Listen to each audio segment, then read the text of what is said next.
The year was 2008. Manchester City, up until then a mid-tier football club in England, struck an acquisition deal with the Abu Dhabi United Group, led by a member of the royal family of the United Arab Emirates named Sheikh Mansour. It's true that all the success of Manchester City, and subsequently the City Football Group, a club holding company created around the English team, began with a substantial injection of capital. Soon after the acquisition, Manchester City transformed from a domestic club in England to a team with the status of a big buyer in the European market. The club signed renowned players such as Robinho, who was playing for Real Madrid at the time, in a transfer worth around £32.5 million, breaking the record for British transfers. But the club's growth as a brand and a global powerhouse, which currently has various tentacles in different parts of the world, is not solely attributed to financial power. It all stemmed from a strategic plan to maintain long-term financial sustainability. However, no club can achieve the momentum to become the powerhouse that Manchester City has become without on-field success. The first major title of the project came in the 2010-2011 FA Cup, and in the following season, the thrilling Premier League title was secured with Aguero's last-minute goal. With on-field success, City saw its brand grow, attracting new fans worldwide, and consequently, securing massive sponsorships. For example, in 2011, the club entered into a partnership worth around €400 million with Etihad Airways, which currently also names the team's stadium, the Etihad Stadium. However, on-field successes and colossal sponsorships are not what sets Manchester City apart in the global football landscape.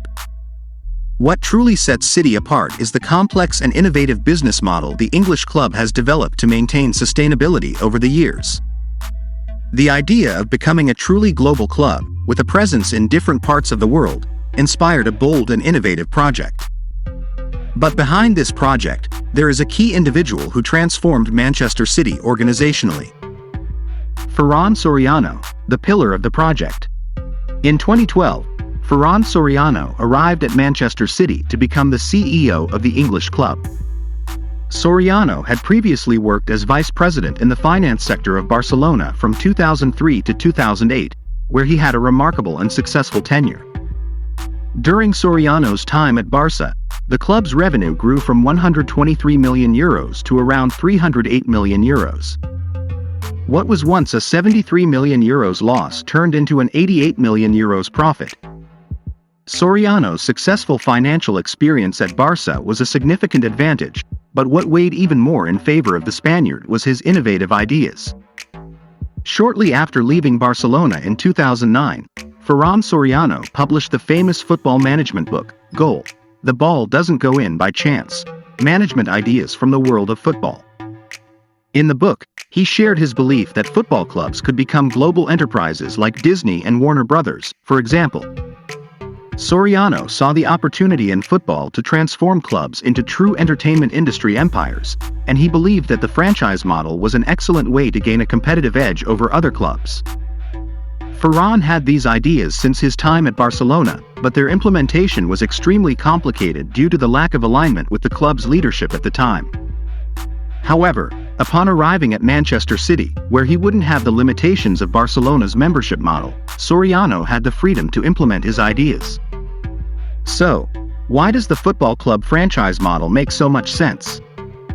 Global clubs like Barcelona, Real Madrid, Manchester City, Manchester United, among others, have fans all over the world.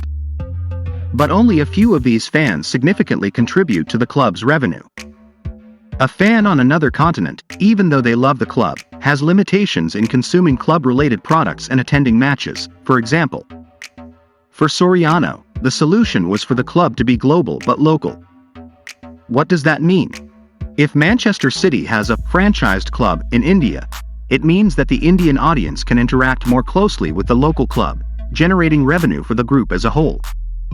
And because Manchester City's brand is associated with the local club, the English club expands its own brand. But, in fact, we're getting a bit ahead of ourselves here. Let's go back to 2013 when the largest empire in today's global football was founded, the City Football Group, or, as we'll abbreviate it in this video, CFG. City Football Group, creating an empire. In January 2013, just about 4 months after Soriano's arrival, the City Football Group was founded, becoming the managing entity of Manchester City. The group was established with the sole purpose of operating in football, excluding other sports. In 2013, the idea of creating a network of clubs around the world started to take shape. In a partnership with the New York Yankees, the American baseball team, New York City was founded to compete in Major League Soccer, MLS, the American Football League. But the English club's expansion project didn't stop there. Shortly after, in early 2014, the City Football Group announced the acquisition of Melbourne Heart Football Club. And so, the project's expansion continued. In partnership with Nissan, the group expanded into Asia with Yokohama Marinos in Japan. In 2017, Uruguay's Montevideo Torque and Spain's Girona joined the group. In 2019, the group reached the world's 2 most populous countries. In China, with the acquisition of Sichuan Jianyu, and in India, with the Mumbai City FC. Ironically, the club already had this name before being acquired by CFG. In 2020, they expanded to Belgium with the acquisition of Lommel SK, and to France with ESTAC Troyes. In the following year, in 2021, they extended their presence in South America with a partnership with Bolívar, a giant club in Bolivia. In 2022, the group announced the acquisition of Palermo in Italy. And in 2023, they officially entered Brazil, the largest market in South America, with the acquisition of Bahia. All these acquisitions and partnerships allowed City to create an extensive network of clubs, enabling the implementation of an attractive playing style for the audience and a highly strategic and profitable business model. And it's this innovative business model that we'll discuss next. The world's most ambitious football business model. As we mentioned earlier in this video, the growth of a club as a brand and financial powerhouse is linked to its ability to produce results on the field. The City Football Group takes this very seriously, and obviously, sporting performance is the organization's primary focus. To optimize performance across all group clubs, there is much speculation about the likely substantial flow of information between teams, with everything going through the headquarters in Manchester. Apparently, each club in the City Football Group has 2 key positions, a financial director and a sporting director, both reporting to the directors at Manchester City. In theory, the sporting director is responsible for on-field performance-related matters. There is information that everything is mapped out in the leagues where the group is present, both to gain extensive knowledge of the player market and interesting tactical trends. Moreover, any offensive, defensive, or transition difficulties of the teams also seem to be reported to Manchester. We can deduce that the flow of this information goes from the coaching staff to the sporting director, who reports everything to the English headquarters. But even more evident is the flow of players between group teams. If a player isn't ready for the demands of a league, they can be loaned to a sister club in a less demanding league, gaining experience and returning more mature. This benefits both clubs involved in the process, as the club receiving the player on loan gets a player who can contribute on the field for a period, and the lending club receives a more mature and experienced player in return. And the entire process is controlled by the same group, the City Football Group, of course. Beyond pure performance, there is a concern for the style of play. Winning isn't enough, it must be entertaining for the viewers. For the City Football Group, the industry they operate in is clear: the entertainment industry. Football is, ultimately, entertainment. Therefore, there is a focus on a playing style that pleases spectators, and since everything in the City Football Group starts in Manchester, the standardization of a playing style also comes from there.